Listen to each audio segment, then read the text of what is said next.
Tonight on Prime Time, a pair of doctors in California are saying that physicians around the country are being pressured to classify deaths as coronavirus deaths. This as they expose the fact that wearing gloves and masks doesn't help in the battle against COVID-19. Plus, Dr. Shiva has a stern message about educating people on the truth, saying that the real evil isn't COVID-19, but actually Robert F. Kennedy, his proxies, and Bill Gates. We'll hear from Dr. Shiva. And after nearly 2 months without income, a pair of salon owners in Auburn have decided to defy the stay-at-home orders and open up shop. Good evening. I'm Christina Owayo in Denver, Colorado.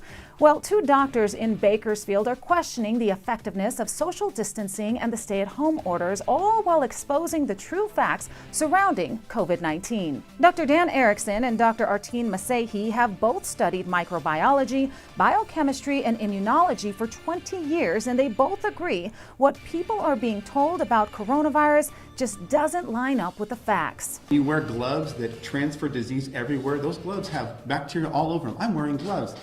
Not helping you.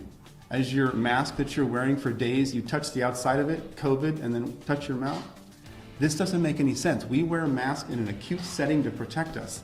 We're not wearing masks. Why is that? Because we understand microbiology, we understand immunology, and we want strong immune systems. I don't want to hide in my home, develop a weak immune system, and then come out and get diseased. We have both been in the ER through swine flu and through bird flu. Did we shut down for those? Were they much less dangerous than COVID? Is the flu less dangerous than COVID? Let's look at the death rates. No, it's not. They're similar in prevalence and in death rate. So we are saying that our response now that we know the facts, it's time to get back to work.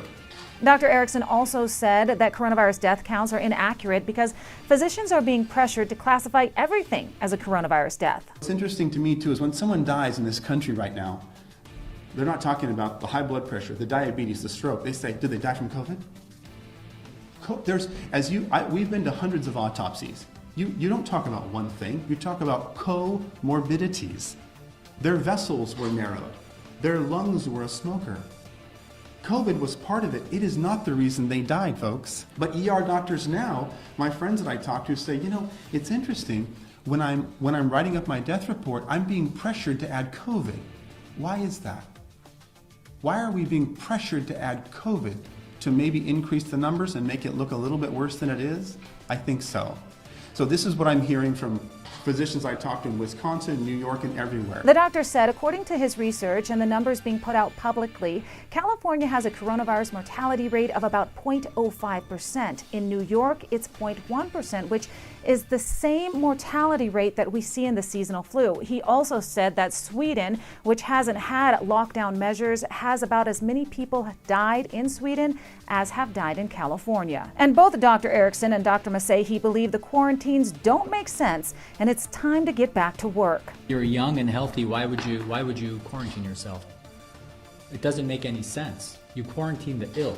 But historically, if you look at biblical times, you look at leprosy, Mycobacterium leprae, which is the bacteria that causes it. They isolated the sick. They didn't isolate everybody else. So isolating the healthy just doesn't make sense, in our opinion. There's 2 ways to get rid of a virus, right? Either it burns itself out or herd immunity. For hundreds of years, we relied on herd immunity. Viruses kill people. End of story. The flu kills people, COVID kills people.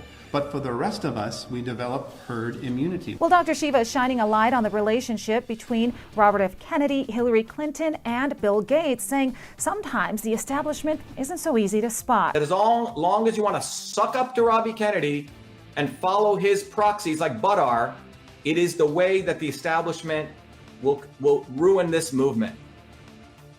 It's not about unity or disunity. It's about truth. We're not going to, if we need to separate truth from fiction, well, so I'll be the agent of doing that. But I guarantee you, we're not going to win truth, freedom, and health. We will lose, we will lose, we will lose. And that's what Robbie Kennedy and Bill Gates wants. They're on the same side. Robbie Kennedy endorses Hillary Clinton and Bill Gates is funding her. Tell me what the difference is. I mean, this is just rational thinking. There's no irrational way of defending this behavior. And if you do that, then you're part of that evil. You can't have two masters, Robbie. He's out there attacking Bill Gates, but he has not said anything against Hillary Clinton. And as we'll see, he endorsed her 3 times. And that's what I mean by the not so obvious establishment. Remember, one check mark that you can see is the hypocrisy. They have one yardstick for one person, a different yardstick for another person. So he attacks Gates, says nothing against Hillary Clinton. Our movement has been attacking both of them because both of them are part of the establishment. But why is it that Robbie Kennedy does that? And why is it after I started attacking Fauci hard, he suddenly starts attacking and he finds another quote unquote doctor to also do that, one of his proxies.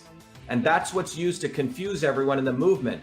This is what the Kennedys do. They find their proxies, who they groom, who they attach to themselves, and that's what Badar is. Well, 2 salon shop owners in Auburn, California are defying Governor Gavin Newsom's order to shelter in place, saying that they simply cannot go without income any longer. Just going into debt every single day.